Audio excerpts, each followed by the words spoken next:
So I have this antique stapler here. This thing is a Bates. If we look at it here,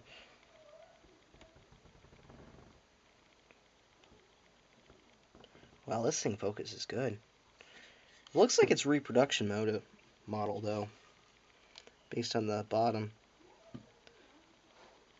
I don't know, I could be wrong. I think these things date back from the 1930s.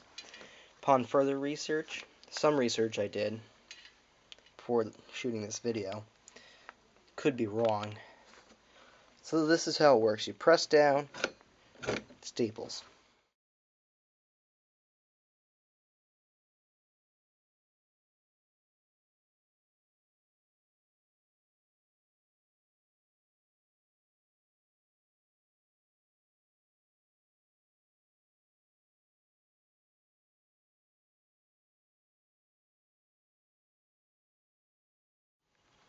Already this thing is looking better. I still have some rust there to clean up. I pretty much cleaned up this surface here. Some simple ammonia does it. There's still some crap in there, but that's going to have to wait until a little bit later. So is this crap. This doesn't really need cleaning. Only Bates Mercury staples. That's interesting. I wonder if they even make them anymore. Well, this is starting to look a little more better. I do have it kind of soaking in vinegar right now, so it kind of smells like a salad.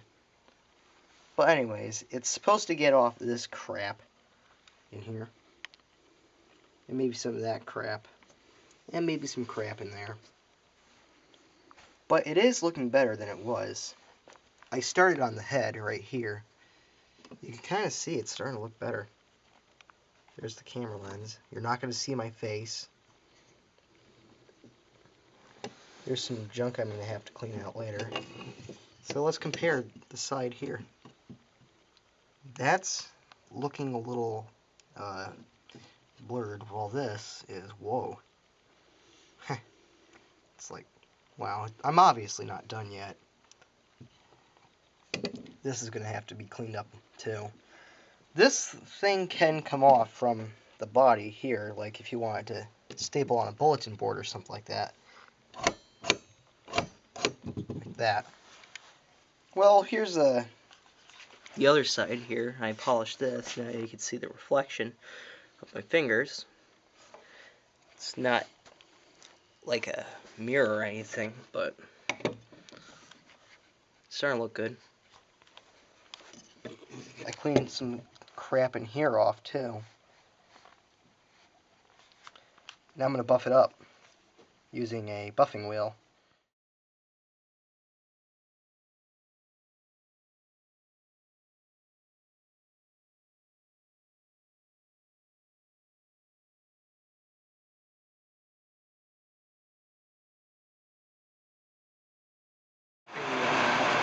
Now, as a little disclaimer before using power tools, make sure you either have someone with you or you know what you're doing. In this case, I had someone with me, and I'm starting it off slow. So,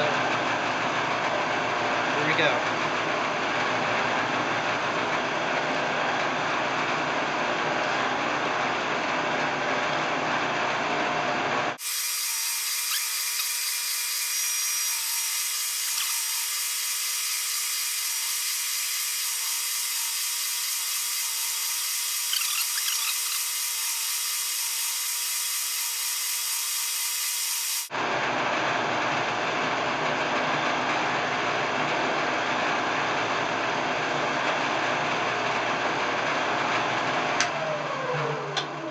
Here we go.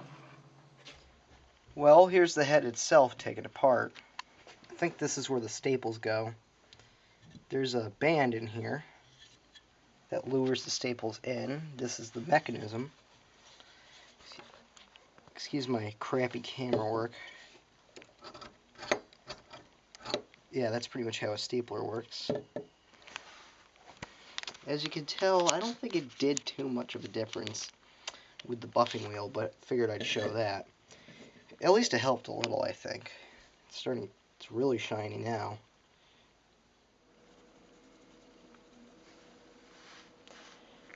See, I got this area here cleaned up.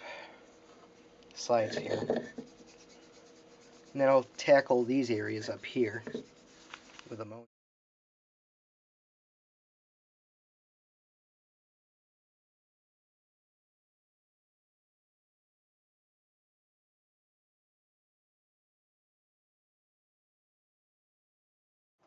Alright, so here's the stapler head again.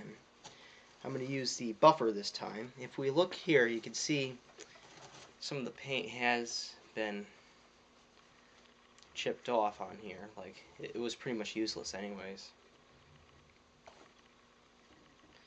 I got some of the rust off too. Tried to clean this off too. So I'm going to try to use the buffer here again so I can clear some of this crap off.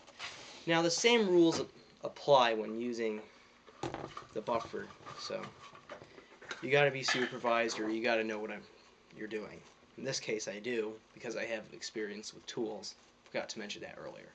So without further ado, here we go. Start nice and slow.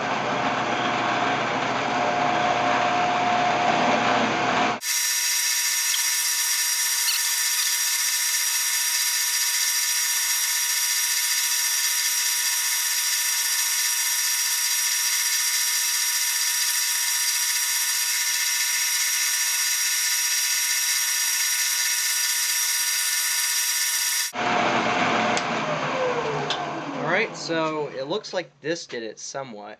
I also tried polishing some of this other stuff too.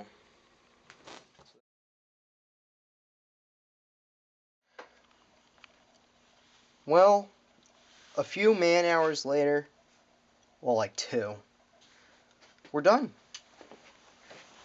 This thing, I had to take all the paint off because it was getting all crusty, that sort of thing. This is shiny and smooth now. Yeah. Quick demonstration. That's how you staple something.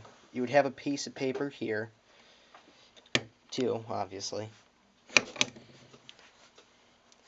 Stapling one piece of paper is like having a one-floor elevator. Not very useful. You can see the sides here, sort of reflecting. Don't know if you can see it too well. This is all smooth here. Yeah, I think I already mentioned that. This is what I found interesting. For better results, use Bates Mercury staplers. Mercury, whatever. This bottom side here didn't need too much. Actually, I don't think I worked at it at all. The bottom here, because nobody's really going to see that.